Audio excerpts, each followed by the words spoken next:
नमस्कार दोस्तों, स्वागत है आपका अपने चैनल में जी सेट विद प्रवीण के साथ। आपने देखा कि मेरी प्रीवियस वीडियो में मैंने 20 क्वेश्चन कवर किए थे जी सेट के प्रीवियस ईयर के। जो सीरीज चल रही है उसको आगे बढ़ाते हैं और चलो स्टार्ट करते हैं क्वेश्चन नंबर 21 से। आपको पता है कि ये सीरीज मैंने जो प्रीवियस ईयर के क्वेश्चन है उसको लेकर स्टार्ट की है। हार्वर्ड स्टेप टेस्ट मेजर्स, इसका मतलब है कि हार्वर्ड स्टेप टेस्ट क्या मेजर करता है। ये हार्वर्ड स्टेप टेस्ट हमारा है एंड्योरेंस से। तो इसमें ऑप्शन नंबर ए देख लेते हैं, लेग स्ट्रेंथ। ये इसमें नहीं होगा क्योंकि ये स्ट्रेंथ है। हार्ट कैपेसिटी, ये भी इसका नहीं होगा। डाइजेशन कैपेसिटी, ये भी नहीं होगा। ये क्या करता है, कार्डियो एंड्योरेंस को, जो हमारी लंग्स कैपेसिटी है उसको मेजर करता है, उसको टेस्ट करता है। तो इसका करेक्ट आंसर सी होगा, lungs capacity. Harvard step test દ્વારા મપાય છે, શું મપાય છે? તો જેવી રીતે આપણે વાત કરી, હાર્વર્ડ સ્ટેપ ટેસ્ટ દ્વારા આપણે ફેફસાની ક્ષમતા મપાય છે। Option number C. Question number 22, Eden garden stadium is situated at. बहुत ही इजी क्वेश्चन है, ये सभी को पता होना चाहिए कि ये कहाँ पे है। ये आपका कोलकाता के अंदर है। तो ऑप्शन नंबर सी इसका भी करेक्ट हो जाता है। ઈડન ગાર્ડન સ્ટેડિયમ કયા શહેરમાં છે? તો કયા શહેરમાં છે? જેવી રીતે આપણે વાત કરી તો આ કોલકાતા શહેરમાં છે। Option number C. Question number 23, Santosh trophy is given for. Santosh trophy सेना माटे आप संतोष ट्रॉफी किस लिए दी जाती है?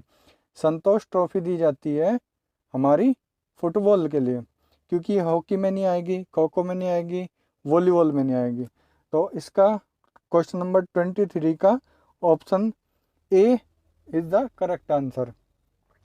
સંતોષ ટ્રોફી કઈ રમતમાં આપવામાં આવે છે? તો આ ઓપ્શન એ ફૂટબોલમાં આપવામાં આવે છે। Question number 24, reason for sprain. Sprain जब हो जाता है तो उसका क्या कारण होता है? उसका क्या कारण होता है? मेन क्या होता है कि जब हमारे मसल्स सडनली जर्क होती है, जर्क हमारे शरीर में जब जर्क आता है तब क्या होता है, स्प्रेन होता है। तो ये स्प्रेन जो होता है वो किसके अंदर होता है? वो होता है लिगामेंट के अंदर। तो लिगामेंट के अंदर होगा तो सडनली जर्क ऑन जॉइंट होगा, और जॉइंट किससे जुड़े होते हैं? लिगामेंट से। तो इसका question option number A, sudden jerk on ligament joint, ये इसका करेक्ट ऑप्शन है। મચકોડ થવાનું કારણ, મચકોડ થવાનું કારણ સાંધા પર અચાનક ઝટકો લાગવાથી। આ એનો ઓપ્શન નંબર 1 સાચો આન્સર છે। Question number 25, the game started by service. इसमें बोला कि कौन सा गेम है जो सर्विस से स्टार्ट होता है। सबसे पहला फुटबॉल हमारा सर्विस से स्टार्ट नहीं होगा, वो दूसरा है खो खो। खो खो भी सर्विस से स्टार्ट नहीं होता है। बास्केटबॉल भी सर्विस से स्टार्ट नहीं होता है। और ऑप्शन नंबर सी, सी में सर्विस होती है शॉर्ट सर्विस और लॉन्ग सर्विस। तो ये जो गेम है वो सर्विस से स्टार्ट होगा। तो इसका करेक्ट आंसर सी है। सर्विस द्वारा રમતની શરૂઆત, તો કયા રમતની શરૂઆત થાય છે? ઓપ્શન નંબર સી, બેડમિન્ટન રમતની શરૂઆત થાય છે સર્વિસથી। Question number 26, motor skills are learn by imitation, practice, observation, memorisation. बहुत से क्या करते हैं कि इसको गलत करके आते हैं और ऑब्जर्वेशन या इमिटेशन पे लगा के आते हैं, जबकि इसका करेक्ट ऑप्शन क्या है? Practice. Option B is the correct answer. ગત્યાત્મક કૌશલ્ય આત્મસાત કરવા માટે શું કરવું જોઈએ? ગત્યાત્મક કૌશલ્ય આત્મસાત કરવા માટે આપણે મુહાવરો કરવો જોઈએ, મુહાવરો કરવો જોઈએ। તો એનો કરેક્ટ આન્સર બી છે। Question number 27, term not related to test. कई term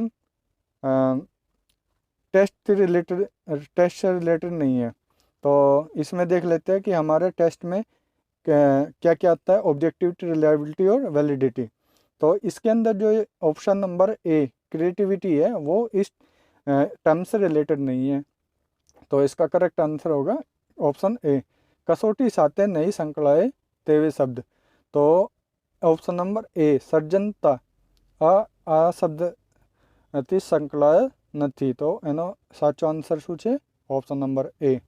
question number 28, the main duty of marshal in athlete meet. बहुत ही इम्पोर्टेंट, बहुत ही इजी ये इसका आंसर है। सबसे पहले क्या ध्यान रखना है, जिसमें भी एरिना आए, एरिना है, फिर एरिना आए तो उसमें क्या करना है, तो देख लेना है कि कौन कौन से ऐसे ऑप्शंस हैं। तो option number A discipline of athlete, ये इसका काम नहीं है मार्शल का। सुपरविजन ऑफ ऑफिशियल, ये इसका आंसर नहीं है। Option number C drive away unwanted person from the arena, इसमें एरिना भी है और इसका काम यही है, जो मार्शल्स होता है वो जो अनवांटेड पीपल्स होते हैं उनको एरिना से बाहर हटाता है। टू कीप रिकॉर्ड, कि वो कीप रिकॉर्ड को कीप नहीं रखता है। तो उसमें क्या इसका जो करेक्ट आंसर होगा वो होगा आंसर सी। तो गुजराती में देख लेते हैं, खेलकूद स्पर्धा में मार्शलनी मुख्य फरज। तो मार्शलनी मुख्य फरज ऑप्शन नंबर सी, बिन अधिकृत व्यक्तिओ मैदानथी बहार काढे छे। Question number 29, country related to gladiator combat is, कौन सी कंट्री है जो ग्लैडिएटर कॉम्बैट से, यानी कि जो योद्धा होते हैं उससे जुड़ी हुई है। तो इसका जो आंसर है वो देख लेते हैं, ग्रीस है, रोम है, जर्मनी है, वो सब इसको देख लेते हैं। तो आपने एक बार सुना होगा कि रोम के योद्धा, तो रोम के योद्धा यानी कि ग्लैडिएटर ऑफ ग्लैडिएटर सिटी किसको बोला गया? रोम को। तो इसका option B is the correct answer. तो इसमें देख लेते हैं कि इसमें ऑप्शन बी करेक्ट आंसर है। तो गुजराती में ग्लैडिएटरल कॉम्बैट साथे संकળાયેલ देश कई छे? तो रोम छे। तो रोम यानी question number 30, bull fighting is national games. Bull fighting कौन से देश की नेशनल गेम्स है? तो बुल फाइटिंग देख लेते हैं कौन से देश की गेम है। Option number A Sweden, option number B Russia, option number C Spain, option number D Poland. तो आपको पता है कि कौन से देश की है? तो ये जो बुल फाइटिंग है वो स्पेन देश की नेशनल गेम है। गुजराती में જોઈ લે, बुल फाइटिंग देशनी राष्ट्रीय रमत छे। Option number A Sweden, option number B Russia, option number C Spain, option number D Poland. तो एनो साचो आंसर छे option number C Spain. Question number 31, track umpire is responsible to. Track umpire किसके लिए रिस्पॉन्सिबल होता है? तो वो होता है option number A is the correct answer, referee के लिए। ना तो वो टेक्निकल मैनेजर के लिए रिस्पॉन्सिबल होगा, ना वो ऑर्गेनाइज सेक्रेटरी के लिए, और ना मार्शल के। तो जो ट्रैक एम्पायर होगा वो रेफरी के लिए रिस्पॉन्सिबल होगा, उसकी रिस्पॉन्सिबिलिटी यही होगी। ट्रैक एम्पायर कोने जवाबदार छे? तो आ रेफरी ने जवाबदार छे, option number A. Question number 32, radius and ulna bone are situated. बहुत ही इजी क्वेश्चन है, ये आपको पता होना चाहिए। रेडियस और अल्ना कहाँ होती है हमारी? ये हमारी हैंड्स में होती है। तो इसको आंख बंद करके भी आप इसको लगा सकते हैं। ना तो लेग में होगी, लेग में कौन सी होती है? फीवर, टिबिया और फाइबुला, तो ये होती है। उसके बाद बैक में भी नहीं होती है, शोल्डर में भी नहीं होती, तो कहाँ होगी ये होगी हैंड में। तो option number be the correct answer. Radius અને અલ્ના શરીરના કયા ભાગમાં હોય છે? તો હાથમાં હોય છે, option number B. Question number 33, lungs are related to. Lungs का क्या काम है? वो ऑक्सीजन लेते हैं, यानी कि वो क्या करते हैं? हमारे रेस्पिरेशन को हेल्प करते हैं। तो देख लेते हैं इसका। Lungs are related circulatory system से रिलेटेड नहीं हो गया, डाइजेस्टिव सिस्टम से रिलेटेड नहीं होगा, एक्सक्रीटरी सिस्टम से भी रिलेटेड नहीं होगा, वो कहीं से होगा, option number D is the correct answer, respiratory system से। तो फेफसा फेफसा संकળાયેલા છે, શેનાથી સંકળાયેલા છે? તો શ્વસન તંત્રથી। Question number 32, night blindness is caused by the deficiency of.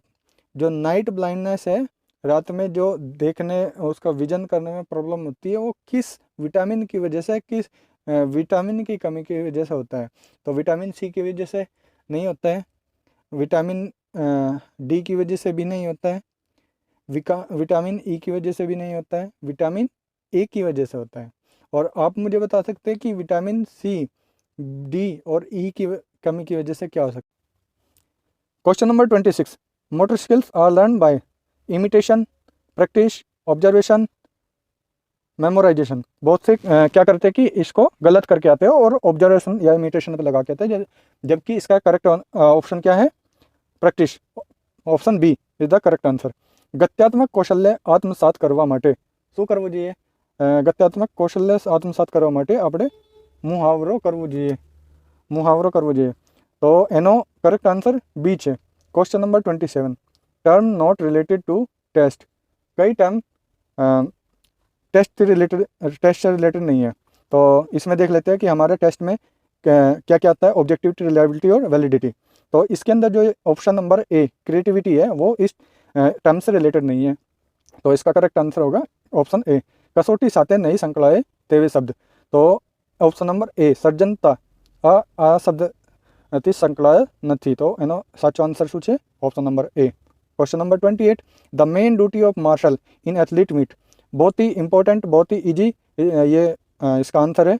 सबसे पहले क्या ध्यान रखना है, जिसमें भी एरिना आए, फिर एरिना आए तो उसमें क्या करना है, तो देख लेना है कि कौन कौन से ऐसे ऑप्शन हैं। तो option number A, discipline of athlete, ये इसका काम नहीं है मार्शल का। सुपरविजन ऑफ ऑफिशियल, ये इसका आंसर नहीं है। Option number C, drive away unwanted person from the arena, इसमें एरिना भी है और इसका काम यही है, जो मार्शल्स होता है वो जो अनवांटेड पीपल्स होते हैं उनको एरिना से बाहर हटाता है। टू कीप रिकॉर्ड, कि वो रिकॉर्ड को कीप नहीं रखता है। तो उसमें क्या इसका जो करेक्ट आंसर होगा वो होगा आंसर सी। तो गुजराती में देख लेते हैं, खेलकूद स्पर्धा में मार्शलनी मुख्य फरज। तो मार्शलनी मुख्य फरज ऑप्शन नंबर सी, बिन अधिकृत व्यक्तिओ मैदानथी बहार काढे छे। Question number 29, country related to gladiator combat is. कौन सी कंट्री है जो ग्लैडिएटर कॉम्बैट से, यानी कि जो योद्धा होते हैं उससे जुड़ी हुई है?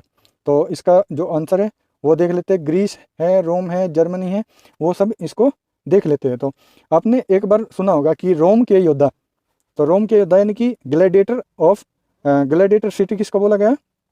रोम को। तो इसका option B is the correct answer. तो इसमें देख लेते हैं कि इसमें ऑप्शन बी करेक्ट आंसर है। तो गुजराती में ग्लैडिएटरल कॉम्बैट साथे संकળાયેલ देश कई छे? तो रोम छे। तो रोम एनी। Question number 30, bull fighting is national games. Bull fighting कौन से देश की नेशनल गेम्स है? तो बुल फाइटिंग देख लेते हैं कौन से देश की गेम है। Option number A, Sweden, option number B, Russia, option number C, Spain, option number D, Poland. तो आपको पता है कि कौन से देश की है? तो ये जो बुल फाइटिंग है वो स्पेन देश की नेशनल गेम है। गुजराती में જોઈ લે, बुल फाइटिंग देशनी राष्ट्रीय रमत છે। Option number A Sweden, option number B Russia, option number C Spain, option number D Poland. तो एनो साचो आंसर है option number C Spain. Question number 31, track umpire is responsible to. Track umpire किसके लिए रिस्पॉन्सिबल होता है? तो वो होता है option number A is the correct answer, referee के लिए। ना तो वो टेक्निकल मैनेजर के लिए रिस्पॉन्सिबल होगा, ना वो ऑर्गेनाइज सेक्रेटरी के लिए, और ना मार्शल के। तो जो ट्रैक एम्पायर होगा वो रेफरी के लिए रिस्पॉन्सिबल होगा, उसकी रिस्पॉन्सिबिलिटी यही होगी। ट्रैक एम्पायर કોને જવાબદાર છે? તો આ રેફરીના જવાબદાર છે, option number A. Question number 32, radius and ulna bone are situated. बहुत ही ईजी क्वेश्चन है, ये आपको पता होना चाहिए। रेडियस और अल्ना कहाँ होती है हमारी? ये हमारी हैंड्स में होती है। तो इसको आंख बंद करके भी आप इसको लगा सकते हैं। ना तो लेग में होगी, लेग में कौन सी होती है, फीवर, टिबिया और फाइबुला, तो ये होती है। उसके बाद बैक में भी नहीं होती है, शोल्डर में भी नहीं होती, तो कहाँ होगी ये होगी हैंड में। तो option number be the correct answer. Radius અને અલ્ના શરીરના કયા ભાગમાં હોય છે, તો હાથમાં હોય છે, option number B. Question number 33, lungs are related to, lungs का क्या काम है, वो ऑक्सीजन लेते हैं, यानी कि वो क्या करते हैं, हमारे रेस्पिरेशन को हेल्प करते हैं। तो देख लेते हैं इसका। Lungs are related, circulatory system से रिलेटेड नहीं होगा, डाइजेस्टिव सिस्टम से रिलेटेड नहीं होगा, एक्सक्रेटरी सिस्टम से भी रिलेटेड नहीं होगा, वो कहीं से होगा, option number D is the correct answer, respiratory system से। तो ફેફસા સંકળાયેલા છે, શેનાથી સંકળાયેલા છે, તો શ્વસન તંત્રથી। Question number 32, night blindness is cause by the deficiency of, जो नाइट ब्लाइंडनेस है, रात में जो देखने, उसका विजन करने में प्रॉब्लम होती है, वो किस विटामिन की वजह से, किस विटामिन की कमी की वजह से होता है, तो विटामिन सी की वजह से नहीं होता है, विटामिन डी की वजह से भी नहीं होता है, विटामिन ई की वजह से भी नहीं होता है, विटामिन ए की वजह से होता है। और आप मुझे बता सकते हैं कि विटामिन सी, डी और ई की कमी की वजह से क्या हो सकता है। जो इसका करेक्ट आंसर होगा वो होगा option number D, vitamin A. રંતાધરણા પણ સંકળાય છે, यानी कि जो नाइट ब्लाइंडनेस है वो विटामिन ए ની ખામીથી સંકળાયેલ છે। तो question number 35, organ of the human body act as pump, जो ऑर्गन होते हैं ह्यूमन बॉडी के, वो कौन सा पंप की तरह, कौन सा ऑर्गन काम करता है, यानी कि कौन सा ऑर्गन है बॉडी का जो पंप की तरह काम करता है, तो वो क्या है, वो है heart. Option number A liver नहीं होगा, ऑप्शन नंबर बी लंग्स भी नहीं होगा, ऑप्शन नंबर डी इंटेस्टाइन भी नहीं होगा, तो वो option number C the correct answer, that is heart. तो पंप तरीके मानव शरीर में कार्यरत अवयव है, तो क्या अवयव है, ऑप्शन नंबर सी हृदय है। तो question number 36, tournament of international women badminton is, जो इंटरनेशनल वुमेन की जो बैडमिंटन होती है, बैडमिंटन की जो टूर्नामेंट होती है, उसको क्या नाम देते हैं, उसको थॉमस कप भी नहीं देते, डेविस कप भी इसको नहीं देते हैं, और इसेन होवर कप भी उसको नहीं नाम देते हैं, और उसको क्या देते हैं, उबर कप। तो उबर कप जो होता है वो वुमेन के लिए होता है, इंटरनेशनल वुमेन्स बैडमिंटन टूर्नामेंट के लिए। तो option number D is the correct answer. अंतर्राष्ट्रीय महिला बैडमिंटन टूर्नामेंट है, तो option number D Uber cup. Question number 37, the credit to start pressure training go to football coach to England winter bottom, जो इसमें है कि जो विंटर बॉटम है उसने प्रेशर ट्रेनिंग स्टार्ट की थी फुटबॉल में, तो इसका आंसर है ऑप्शन नंबर ए, ट्रू, यस, उसी ने स्टार्ट की थी। तो प्रेशर ट्रेनिंग शुरू करवानो श्रेय इंग्लैंडना फुटबॉल प्रशिक्षक श्री विंटर बॉटम ने जाए छे, हाँ या साचू है, option number A. Question number 38, in fartlek training, fartlek is a Latin word, तो ये फार्टलेग आपको पता होना चाहिए, ये कौन से वर्ड से, कौन से कंट्री से रिलेटेड है, तो ये कहाँ से है, ये स्वीडिश से, यानी कि स्वीडन का है। तो इसमें क्या होना चाहिए, इसका answer fartlek training is Latin word नहीं, तो एनो आंसर बी છે, એનો શું હોવું જોઈએ, સ્વીડિશ, તો એની અંદર સ્વીડિશ નથી, તો લેટિન વર્ડ છે, તો સ્વીડિશ વર્ડ છે, આ સ્વીડિશ વર્ડ છે, તો આન્સર બી હોવું જોઈએ। तो क्वेश्चन नंबर 39, पेरी ओब्राइन एक बहुत फेमस पर्सनैलिटी थी, और उसके स्टाइल, उसने खुद अपना एक स्टाइल क्रिएट किया था।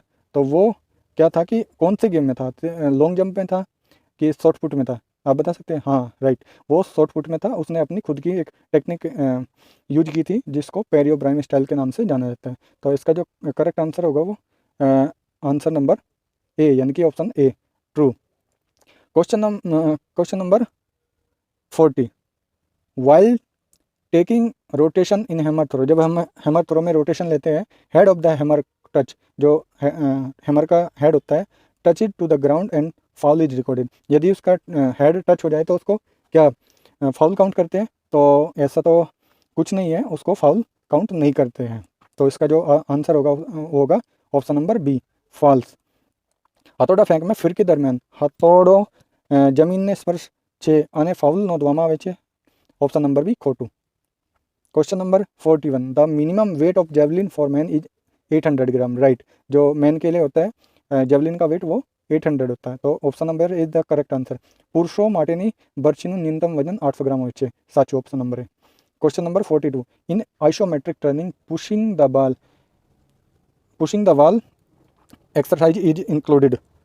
जो ये बोल रहा है कि जो आइसोमेट्रिक ट्रेनिंग है, यदि हम दीवार को प्रेस करते हैं, दीवार को पुश करते हैं, वो क्या होती है उसकी एक्सरसाइज में इंक्लूड है कि नहीं।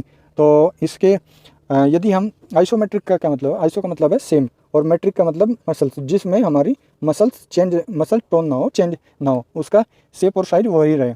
तो इसमें क्या होगा, यदि हम वॉल को पुश करते हैं तो हम फोर्स भी लगा रहे हैं लेकिन हमारी मसल्स में कोई इंप्रूवमेंट नहीं हो रहा, सेम उसकी लेंथ है वो ऐसी कैसी है। तो option number A is the correct answer, true.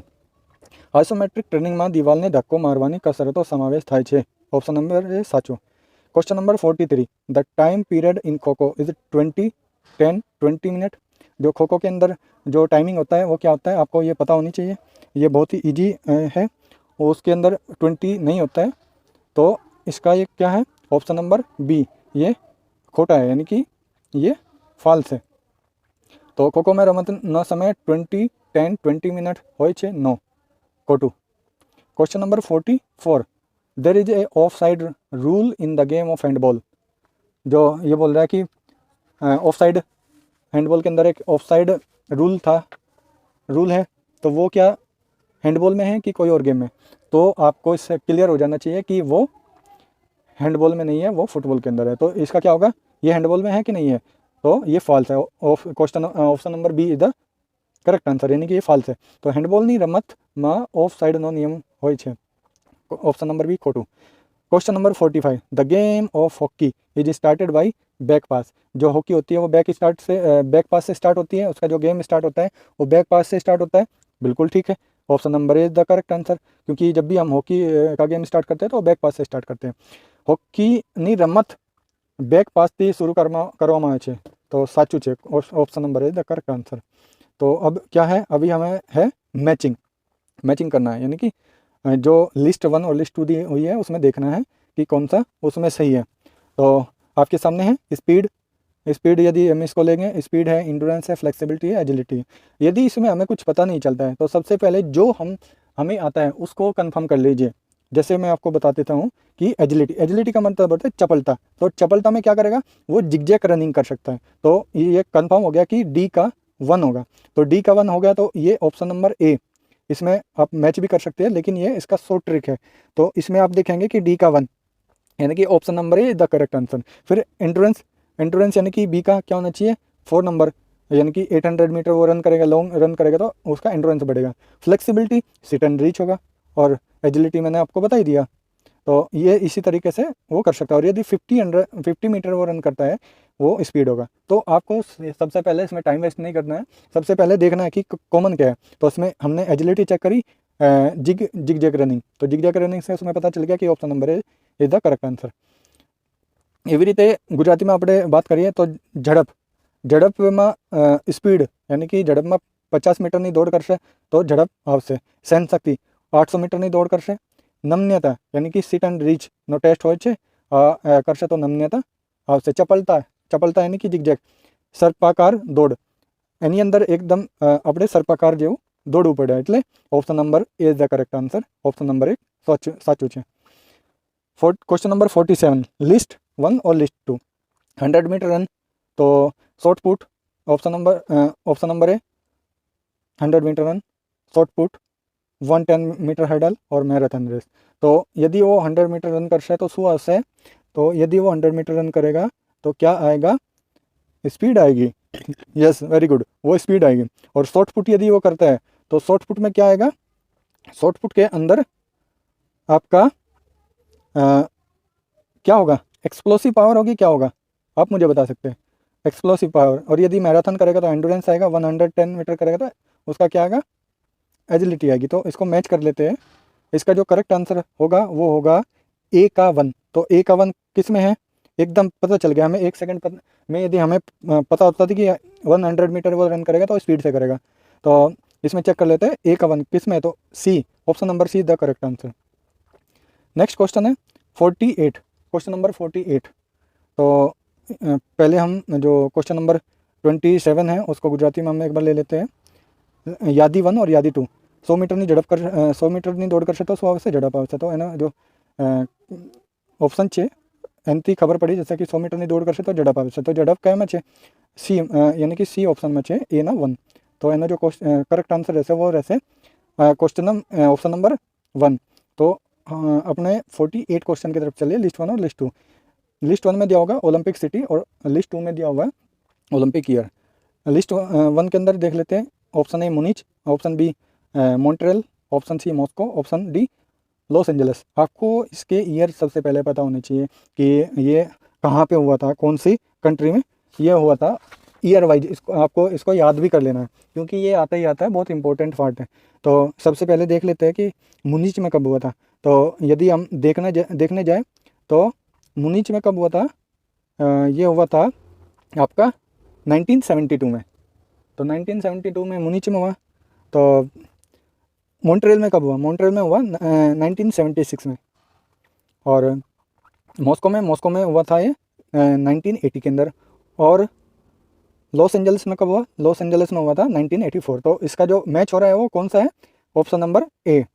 तो એવી રીતે આપણે ગુજરાતીમાં લઈ શકીએ. તો એની અંદર यदि આપણે મુનિચ, મોન્ટ્રિયલ, મોસ્કો, લોસ એન્જલસ ઓલિમ્પિકના વર્ષ પ્રમાણે ગણીએ તો ઓપ્શન નંબર એ એનો સાચો આન્સર છે. तो क्वेश्चन नंबर 49 लिस्ट 1 और लिस्ट 2 यानी अंदर इसके अंदर क्वेश्चन नंबर 49 के अंदर अब क्या आ गया? ये आ गया है लिस्ट 1 और लिस्ट 2. और इसके अंदर क्या है? एशियन गेम्स और ईयर, एशियन गेम्स और सिटी. उसमें पहले क्या था कि इसमें ओलंपिक शहर पहले था, ओलंपिक सिटी पहले था. इसमें एशियन गेम्स की सिटी बाद में दे दिया और ईयर पहले दे दिया. तो कौन कौन सी सिटी है? बैंकॉक, सियोल, दिल्ली, हिरोशिमा और मनीला. तो सबसे पहले हम देख लेते हैं, इसका भी एक ट्रिक है यदि आपको पता हो. सबसे पहले ओलंपिक कब हुए थे? सबसे पहले एशियन गेम्स कब हुए थे? तो आपको फटाक से इसका पता होना चाहिए कि दिल्ली में सबसे पहले एशियन गेम्स हुए थे. तो चेक कर लेते हैं दिल्ली, यानी कि ए का 3 कहाँ पे है? चेक कर लीजिए. ए का 3 अब यहाँ पे क्या है कि 2 है. तो 2 है, इसमें बी में भी है और डी में भी है. तो फिर चलो एक तो चेक हो गया कि ए का 3 है. फिर अब देख लेते हैं कि बी 1970 में कहाँ हुए थे? तो 1970 में चेक करेंगे तो वो हुए थे बैंकॉक के अंदर. तो बैंकॉक इसमें कौन सा है? 3-1 इसमें करेक्ट हो गया. तो हमारा ऑप्शन नंबर बी में 4 है, लेकिन ऑप्शन नंबर डी में 1 है. तो 1 हमारा करेक्ट आंसर है. तो इसी हिसाब से हम नेक्स्ट चेक कर लेते हैं कि जो 1986 में कहाँ हुए थे उसको भी हम चेक कर लेते हैं. वो सियोल के अंदर हुए थे. तो ऑप्शन नंबर ये सी का 2 और लास्ट वाला डी का 4 हो गया जो कि हिरोशिमा में होता है. तो इसका जो करेक्ट आंसर आ रहा है यदि हम मैच करते हैं तो ऑप्शन नंबर बी कोड के हिसाब से option number D is the correct answer. એવી રીતે આપણે ગુજરાતીમાં લઈએ તો એશિયન ગેમ્સના વર્ષ, એશિયન ગેમ્સને શહેર. તો જેવી રીતે આપણે વાત કરી એનો ઓપ્શન डी સાચો આન્સર છે. તો क्वेश्चन नंबर 50 और इस पेपर का लास्ट है, उसको भी ले लेते हैं. ये फिर से क्या आ गया? पहले तो ओलंपिक सिटी और ईयर था. अब क्या है? Olympic medals obtain by India in hockey. आपको पता है कि इंडिया हॉकी के अंदर बहुत अच्छा परफॉर्मेंस देती थी. उसका परफॉर्मेंस बहुत अच्छा था और वो क्या करती थी, अभी तक बहुत सारे कंजिक्यूटिव 8 बार गोल्ड मेडल लेकर आई है. आपको पता है? ठीक है, तो देख लेते हैं कब कब वो गोल्ड, सिल्वर, ब्रॉन्ज और कब वो मेडल नहीं लेकर आई है. आपको पता होना चाहिए कि वो कब मेडल नहीं लेकर आए थे. तो सबसे पहले उसी को देख लेते हैं. ये शॉर्ट है. तो कब वो लेकर नहीं आई है? वो 2000 में नहीं लेकर आई है. तो ये कंफर्म होगा कि 2000 में कोई मेडल हॉकी के अंदर नहीं लाई है. तो 2000 कहाँ है? इसके अंदर ऑप्शन दिया हुआ गोल्ड, सिल्वर, ब्रॉन्ज और नॉन का मतलब नहीं लाई. तो 1968, 1960, 1964 और 2000. तो इसके अंदर देख लेते हैं. तो नन यानी कि जो नहीं लाई थी. तो डी का क्या है? डी का 4. तो डी का 4 कहाँ पे है? अब इसमें भी 2 जगह है, ऑप्शन नंबर सी में और ऑप्शन नंबर डी में. तो लेकिन ये तो कंफर्म है कि वो मेडल 2000 में नहीं लेकर आई थी, इसलिए हम 4 को पकड़ लेते हैं. डी का 4 तो हो गई. फिर उसके बाद देख लेते हैं कि गोल्ड कब लाई थी. तो गोल्ड वो लाई थी 1968 में. तो 1968 कब है? पहले का ए का यदि आप अपने काउंट करने जाइए तो ए का गोल्ड वो लेकर आई थी 1964 में. 1964 में वो गोल्ड लेकर आई थी और 2000 में कोई भी गोल्ड नहीं था. सिल्वर कब था? अब सिल्वर की बात करी जाए तो सिल्वर उसने लाया था 1960 को और ब्रॉन्ज मॉडल 1968 को, यानी कि 1960 को वो गोल्ड लेकर आई थी। तो इसके यदि हम हिसाब से देखें तो कौन सा मैच करेक्ट मैच हो रहा है, option number C the correct answer. तो એવી રીતે આપણે જોઈએ ગુજરાતીમાં ભારતે હોકીમાં ઓલિમ્પિકમાં મેળવેલો ચંદ્રકો તો કયા વર્ષમાં હતો? તો કોઈ પણ કયા 2000 में कोई પણ મેડલ નથી આવ્યો। स्वर्ण पदक 1964 में आयो। પછી जो ऑप्शन प्रमाणे गणवा जाइए तो આપણે ऑप्शन नंबर सी एनो करेक्ट आंसर है। तो ये हमारी इस पेपर की क्वेश्चन नंबर 50 क्वेश्चन थे जो मैंने 2 पार्ट में कराए, पार्ट 1 और पार्ट 2 में। पार्ट 1 में 20 क्वेश्चन थे और पार्ट 2 में 30 क्वेश्चन थे, जो जिसकी वीडियो मैंने ऑलरेडी अपलोड की हुई है। आप उसको पार्ट 1 को जाकर देख सकते हैं और अपनी तैयारी अच्छे से कर सकते हैं। तो ये क्वेश्चन नंबर 50 क्वेश्चन थे जो मैंने इसमें कराए हैं। और इसके बाद नेक्स्ट जो आएगा, नेक्स्ट प्रीवियस ईयर के जो भी नेक्स्ट पेपर आएगा उसको मैं नेक्स्ट यानी कि कल अपलोड करूँगा, नेक्स्ट डे अपलोड करूँगा। तो आप मेरी इस पूरी सीरीज को अच्छे से देखिए। पहले मैं पेपर 2 को अपलोड करूँगा, फिर पेपर 1 को अपलोड करूँगा और आपकी तैयारी अच्छे से कराऊंगा। फिर उसके बाद बीच बीच में आपको उससे रिलेटेड इन्फॉर्मेशन भी अपने चैनल पर शेयर करता रहूँगा। तो यदि मेरी वीडियो आपको अच्छी लगती है, इन्फॉर्मेटिव लगती है, तो आप उसको लाइक कर सकते हैं, शेयर कर सकते हैं और सब्सक्राइब जरूर करिए।